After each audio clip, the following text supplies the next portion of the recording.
பொதுவா ஏகனாபுரம் ஊருக்குள்ள வந்து அந்த திடல்ல தான் உங்க எல்லாரையும் மீட் பண்ணணும்னு நினைச்சேன். ஆனா எனக்கு பர்மிஷன் கிடைக்கல. இங்கதான் பர்மிஷன் கொடுத்தாங்க. அனுமதி கொடுப்பாங்க.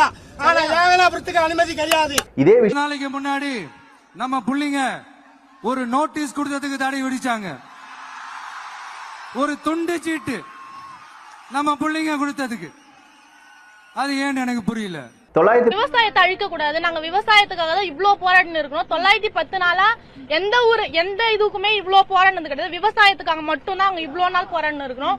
இத்தனை நாள் எல்லா தலைவர்களுமே வந்து பாத்துட்டு போனாங்க. எல்லாமே எங்களுக்கு ஒரு பதிலும் இல்ல. இப்ப விஜய் சாரை பாக்குறதுனால எங்களுக்கு ஒரு பதில் கிடைக்கும்ன்றதுனால நம்பி நாங்க போறோம். கண்டிப்பா அது கிடைக்கணும். உலகம் ஃபுல்லா இந்த நியூஸ் பரவி எல்லாரும் எங்களுக்காக ஹெல்ப் பண்ணணும். விவசாயத்தை அழிக்க கூடாது. பணக்காரங்களுக்கு பசுமை நிலையம், பசுமை விமான நிலையம் ஓகே. எங்களுக்கு பசுமையா இருக்கிறது தான் எங்களுக்கு முக்கியம். விமான நிலையம் எங்களுக்கு வேணாம். விவசாயம் மட்டும் இருந்தாலே நாங்க கடைசி வரைக்கும் நாங்க விவசாயத்தை நம்பியே இருக்கிறோம். கடைசி வரைக்கும் விவசாயமே எங்களுக்கு போதும். அமைக்கிறதை எதிர்த்து தமிழ்நாடு அரசு ஒரு தீர்மானம் ஒண்ணு கொண்டு வந்தாங்க. அதை நான் மனப்பூர்வமாக வரவேற்கிறேன். ஆனா அதே நிலைப்பாட்டை தானே இங்க நம்ம பரந்தூர் பிரச்சனையிலையும்